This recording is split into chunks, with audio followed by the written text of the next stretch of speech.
According to ESPN's Zach Lowe, he reports on the Lowe Post podcast, the whole league is ready now to re-engage in trade discussions centered around the Brooklyn Nets star. He added at the 26-24 mark, the Vultures are going to circle on Durant amid the Nets' ongoing struggles. So this was a report about Kevin Durant and how teams are going to start re-engaging with the Brooklyn Nets for Kevin Durant, right? It looks like the Brooklyn Nets' time is done. Kyrie Irving, I would be absolutely shocked if he plays another game in a Brooklyn Nets uniform. I think sooner or later they're going to end up buying him out. I think they'll wait till the Adam Silver's conversation that's supposed to happen this upcoming week. And then once that happens, then they'll start making their moves to unload him, and Kevin Durant's likely going to be traded. Now, where Kevin Durant ends up is yet to be seen, but I still think the Boston Celtics are a team that can make a move for him. The whole reason that they wanted to trade for Kevin Durant and give up Jaylen Brown to begin with is because they fear Jaylen Brown might leave them, not this year, but after next year. Or after this year, he'll be in his final year. He's not going to sign an extension because the way the extension rule works, he actually would make more money as a free agent. And the Celtics are worried that he's going to leave because he wants to be a number one guy. Where he could go to a Brooklyn Nets team, he could be a number one guy. And you could do a lot worse than Kevin Durant, who is playing absolutely incredible right now. Boston is also struggling to close out games, close, tight games. Kevin Durant is one of the best closers in the history of the league. So he would solve a lot of those problems, and you're not losing any production by trading Jaylen Brown, even as great as he's been playing for Kevin Durant. But you'd also be giving up Marcus Smart, although I think the Celtics having Malcolm Brogdon really helps in that regard. Maybe they could even get another piece. Maybe they could get like a Seth Curry or something like that in that deal. Give up a couple firsts or maybe an extra first or something to kind of mitigate the loss of like a guard and a forward. But nonetheless, I think Kevin Durant is likely going to be traded, whether it is to them, maybe the Phoenix Suns or another team that maybe they're willing to give up whatever they need to give up. Toronto. There are many teams that I think would do and give up a lot to go get a Kevin Durant type player. So I think the writing's on the wall. Sooner or later, they're going to have to move off of Kevin Durant, whether it's, this year or they prolong it or whatever. There's just no point in bringing him back. It's not working, even when they are together and they are healthy. They've won just as many games without Kyrie Irving as they have with Kyrie Irving, right? They've won their last two games without Kyrie Irving and now are 4-6, and they were 2-6 before that.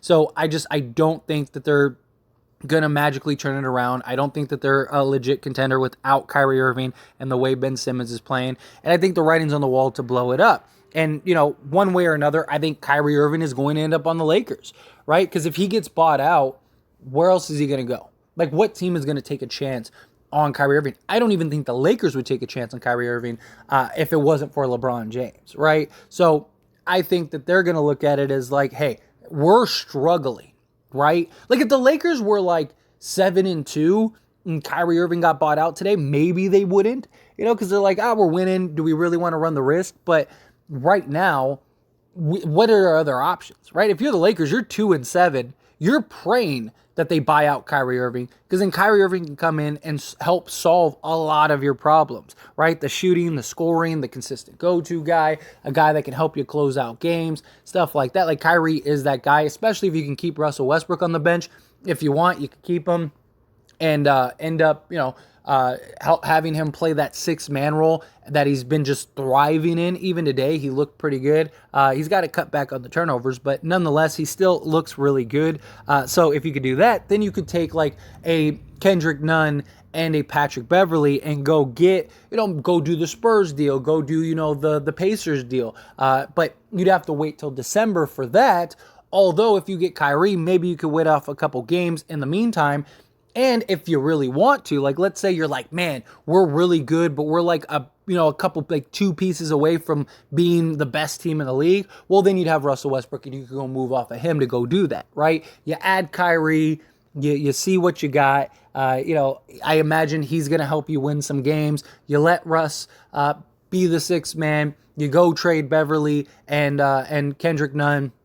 go get like a Josh Richardson and a Jakob Portal. Now you got your point guard, you got your shooting guard, you got LeBron James as your small forward, you got Anthony Davis as your power forward, and then you got, your center and Jakob Portal. I mean, imagine a starting five of Kyrie, Josh Richardson, LeBron James, Anthony Davis, and Jakob Portal. Like, that's one of the best, if not the best, in the entire league. There you go. You still have Russell Westbrook as your sixth man. You'd still have Dennis Schroeder.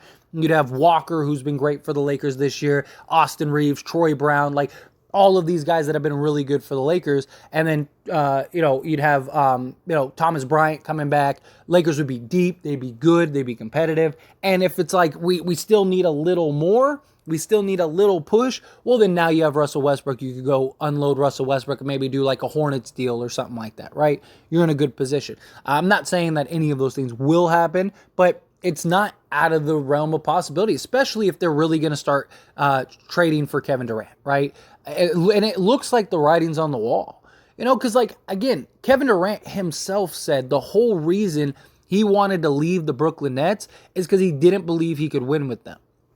All that's happened so far this season is he's been proven right. And without Kyrie Irving, like, yes, maybe they're better without Kyrie Irving just because you kind of get rid of the locker room thing, right? And you can kind of just get back to basketball.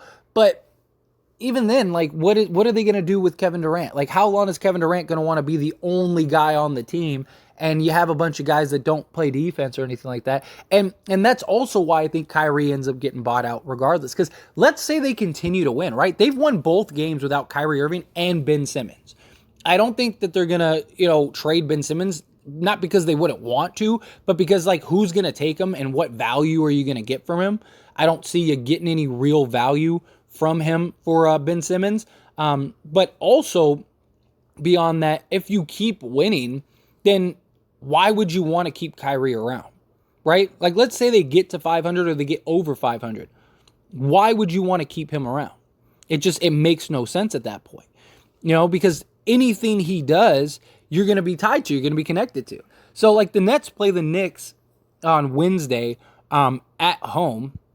If they get that win, they're 5-6, and they're looking good all over again. Which I think they can beat the Knicks, even without Kyrie and Ben Simmons. And then they play the Clippers. If they can beat the Clippers, well, then all of a sudden, you're 500, and you're looking good, and you're going into that game against the Lakers. I don't think that they'll waive Kyrie until after that Laker game, just because I don't think that they're gonna. The last thing they want to do is to have them go and waive Kyrie, and then Kyrie ends up killing them, and it's like, damn, like, I don't think that that's what they want to do. So I don't think if Kyrie is to get waived and the Lakers get him, it's going to be after that Lakers game where the Lakers play the Nets, and that's not until what? That's not until like the 12th, or what is it? The 13th. That's not until November 13th. So we're still, at least bare minimum a week away from Kyrie Irving getting waived by the Lakers, if not a little longer, waived by the Nets and going to the Lakers, if not a little longer. I don't see them keeping Kyrie Irving. And, that's kind of the word right now that's going around. You're seeing a lot of, like, the media and just people in general talking about how, like, there's just no way Brooklyn can bring him back. And is he really going to meet all the requirements, do all 6 things? Like, even that would take some time. Even that would take a couple weeks. And then they want him to do a press conference and all this stuff. Like, it's ridiculous to have him do all that stuff when there's a lot worse things in the world. And even with the Nets, are they going to, like I've said, are they going to have Ime Udoka going to do that stuff? Is he going to have to do that stuff because of the things that he did? It's just, it doesn't add up. And I think Kyrie needs a fresh start. I think the Nets need a fresh start. Like, I just think it'd be best for everybody. Just buy him out, move on. Nobody's going to trade for him, not even the Lakers. The Lakers aren't giving up draft picks. Maybe you could swap Kyrie for Russell Westbrook, but do the Nets really want Russell Westbrook? Maybe now that, Russ is playing the way that he's playing, maybe you could swap Russ for Kyrie. But would the Lakers want to do that? Seriously, like, would the Lakers want to get rid of Russ right now when he's been one of your best players? He's been one of your most consistent players since he came off the bench the last 4 games. Do you really want to do that? I don't think swapping Kyrie for Russ solves everything. It might help a little bit. I think we'd be, a little better, but I don't think we'd be that much better to where it's like, oh, we swapped that, and now we're a contender. And it's like, the Lakers are just better off just riding it out. And at that point, it's not a low risk, high reward. Like if Kyrie gets bought out, then you'd sign him essentially on a vet minimum, non-guaranteed deal. So it's an extremely low risk, high reward type play. If it works out, you're great. If it doesn't, you just let him go. If it works out, you re-sign him long-term, in the offseason. He's never going to get $36 million max or anything like that. You sign him for like, 20 million a year. You still have cap room to keep guys like, Lonnie Walker, or like, let's say you go do a trade and you get a bunch of guys, and let's say this team is really good. Well, you can go over the cap to sign all those guys and keep those guys around, ride it out for another year. Like, you're in a good position.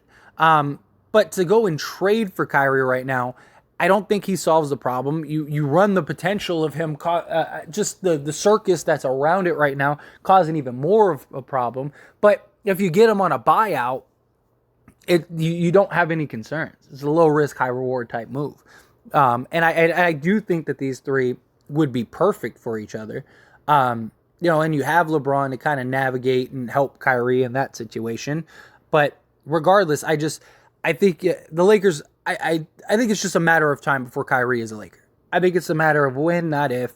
I've said that from day one. So far, I've been spot on everything I said. Like, if you go watch videos that I said in the offseason, I was like, the Nets are making a huge mistake, and they're going to regret it. Like, something's going to happen.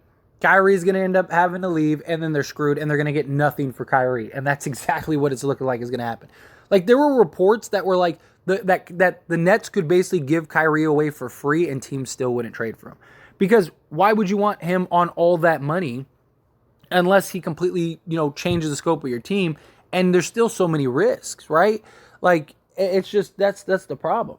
And the Lakers, as desperate as they are, like, you're better, if you're going to make any trade, you might as well wait for them to buy out Kyrie. And then, like, if you're going to trade Russ, you might as well go do like the Spurs deal or the, or do the like Pacers deal or something like that, even though I'm not big on the Pacers deal. But if you do the Hornets deal, the Spurs deal, something like that, you're better off doing that and then still just waiting for Kyrie to get bought out, right? Like, you're better off doing that than going and trading for Kyrie. Because Westbrook is the only asset you have that could get you back multiple guys. That could get you back, 3-4 guys to kind of give you a roster rehaul. None of the other teams, or none of the other players, like even Patrick Beverley and Kendrick Nunn, they could get you one guy. They could get you like a Miles Turner. They could technically get you a Jakob Poeltl and a Josh Richardson. But, again, like, are the Spurs, is that something the Spurs are going to need to do? And he can't do that till December. So if you're going to do a trade, you're better off trading for something else and not Kyrie Irving and just wait for the Nets to figure out what they're going to do with Kyrie Irving. But anyway, as always, this is a discussion, so I want to hear from you. Let me know your thoughts and opinions down in the comment section below. What do you think happens with Kyrie Irving? What do you think happens with Kevin Durant? Do you think Kevin Durant is gone? Do you think they end up trading him? Do you think they wait till the offseason? What do you think? Good, bad, ugly, somewhere in between? Let me know down in the comment section below.